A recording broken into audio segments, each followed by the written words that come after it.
Hey guys, thanks for tuning in. This is Optibotimus coming at you with another video review. And on today's episode, we're going to be taking a look at the new Transformers Robots in Disguise Warrior Class Thunderhoof. For the package, you got a really cool image of Thunderhoof in the back, as well as an open clamshell that fully showcases the figure as well as his accessories. The back of the package has his instructions as well as an image of his robot mode and his vehicle form, as well as a small read-up that says that he is compatible with various Minicon weaponizers. And then with all these RID figures, you have the instructions for the Transformers RID game, which is available on the App Store as well as Google Play. Packaging though, that's about it. So without further ado, let's get him out here and see how cool he actually is.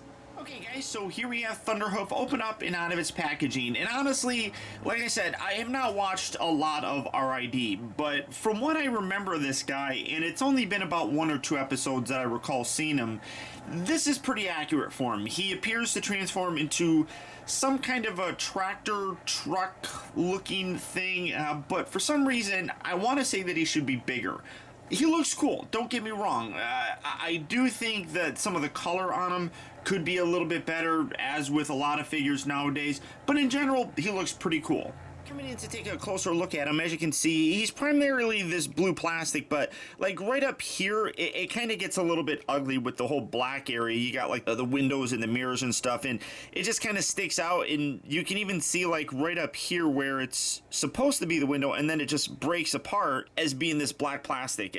I really am not a fan of how that turned out. But you got these really big, kind of bulky tires here. You got some nice black paint here for the exhaust ports right up on the top section. You can see that you got a lighter blue for the front windshield. You got some light blue paint apps here. You got some little red bits kind of put here in the front.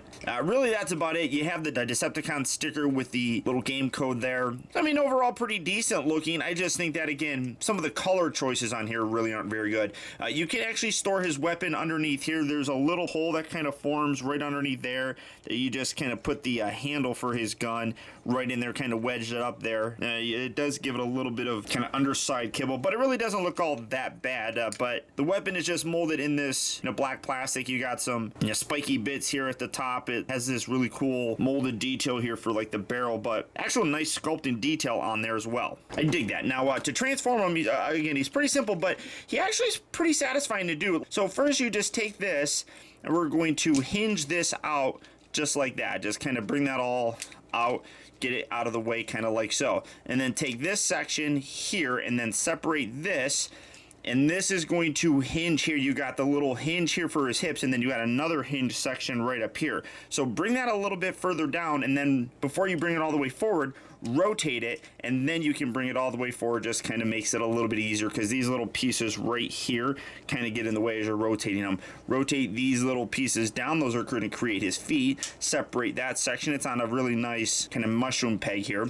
Come around here to the front, kind of straighten things out. Take this, you're going to see you got 2 different hinges here, so kind of fold this back here and then hinge it down there, and you got that little tab section that you slide this piece down, it'll kind of lock into place. Come around here to these arms, and then you got this little hook piece that's gonna grab on this piece right there.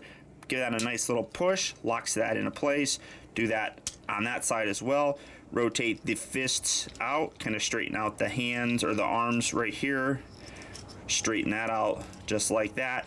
Then take the head, rotate that around, and then take this entire back section, swivel that back just like so. Kind of, again, position everything, and there you have, I'll get that all the way down there. But once you're done, there you have Thunderhoof in his robot mode.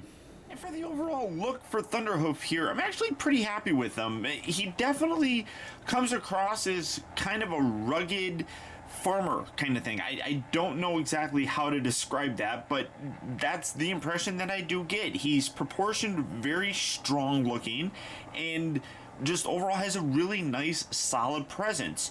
You don't get a lot extra in terms of paint applications here in his robot mode. Obviously the face is painted, but that's really about it. Transforming him just kind of shifts some of the actual detail. What I do like is his feet actually have hooves, which is kind of funny if you ask me. Coming in to get a little bit of a closer look at the face sculpt on here, you can see that the face does have some nice silver paint. His eyes are red, and then you got a little blue section right here, and the crest of his forehead looks really cool. But all in all, I mean, like I said, you don't really get any extra paint details. Those little blue bits were there in the robot mode. Obviously, the Decepticon logo was there. The black is also still here in various areas. The red section on his shins is probably the only real major piece that you're seeing, and then you got some extra blue bits right down there. But in general, the overall look on him is really cool. Like I said, I do like it. It does give a very strong kind of feel to him, and I do really think that him having hoofs here in robot mode is kind of hilarious. For his articulation, you can see that the head does rotate. These pieces here kind of do get in the way of his shoulders. It's not terrible, but they do kind of bump into things, and you can actually see that you can actually pivot those back. That's interesting. I never noticed that before, but those can actually kind of hinge a little bit out of the way.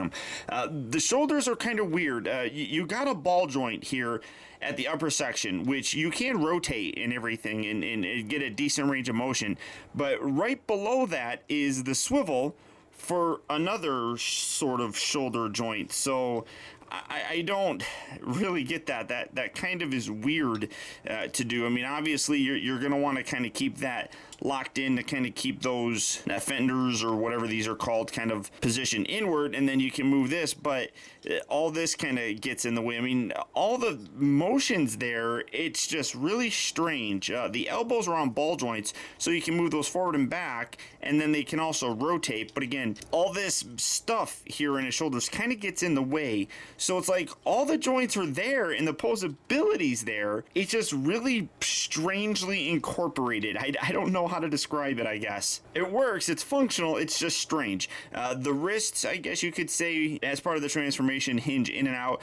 He does rotate at the waist a little, but these little pieces here along the side do kind of get in the way. As you rotate that around, that kind of, like if you position him back, you can get it to rotate. So you can go like, whoa, like that and do it if you want to. But keeping it straight, this front section here bumps into this, so it doesn't get a full range of motion there unless you do hinge it back. The hips here are on ball joints, so you get a nice range of motion there. The upper part of the thigh has a little swivel, then you can bend here at the knee, and then these kind of are like an extra, I don't want to say ankle, because ankles are further down here, but I mean, as part of the transformation, you got a hinge right here, so you can bend that, and then you can bring that up, and I don't really know what's going on there, but all the joints that you could basically want are in the figure. And like I said, it's strange how they actually do function, because they don't seem like they would, yet they do.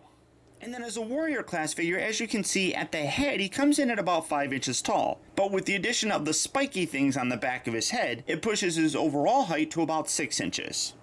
Now to transform him, first what you want to do is take this little spiky section, rotate this forward, and then spin the head around. It'll probably get jerked around and you'll probably have to reposition it later on, but that's basically what you want to do. Then take the fists, you're going to rotate those back into the actual forearms themselves. And then this section can be a little bit tricky. You just got to pull this down, and then this tabs in there very securely, so you kind of have to come here and kind of push this little piece right here forward to kind of get that tab to separate from that little slot section. So bring this down and then fold it out just like that. Then come around here, angle the waist section here back, and then rotate that around just like so. You can come here to the legs, give those a nice little push and lock those into place, then fold the little feet up just like that. Come around and then you spin this whole section up and under, and then you bring that around towards the front of the little vehicle mode and just kind of fidget with everything, get that all kind of locked in and squished up into place. Then take these legs, these arms, swivel these back. This is going to tab in, then you can swivel this arm up just like that. Do that on this side as well. Swivel that, line those tabs up, bring this section up, squeeze the back section, then make sure all these little tabs along the top section here kind of line up into place very nicely. Like I said, this piece may get jacked up, sometimes it goes up, but just kind of position it downward like so. Come around here to the bottom section. Like I said, you got a little hole that's now kind of in between his feet that the little handle for his gun will fit into, so just find that, give that a nice little push, and there you have Thunderhoof back in his vehicle mode. overall, though, a really solid looking toy.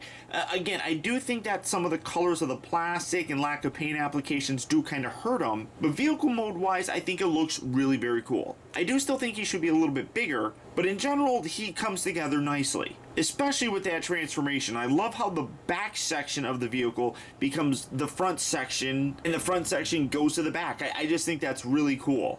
So the transformation, yeah, is pretty simple, but it's fun to actually do, I think. Robot mode looks really cool, but some of the overall bulk of them does kind of rub into other parts, making some of the kind of fluid nature of the articulation a little bit problematic. But in general, it's not too bad. All the points are there, and you can really get him in a variety of cool looking poses. Now, Thunderhoof has been out for a little while, so if you're looking for him, he is available at various retail locations right now. So good luck and happy hunting. Or as always, there's Big Bad Toy Store. So all you have to do for that is click on the link down in the video description. You'll go to BBTS where you can check out availability on this guy, as well as the rest of the Transformers Robots in Disguise figures. But beyond that, guys, that's about it. So once again, I want to thank you for tuning in. This has been Optibotimus. Don't forget that if you like this video, to please like and share it. It goes a long way and helps me out a lot. Also, be sure to subscribe in case you haven't already subscribed. That way you never miss a future review of mine.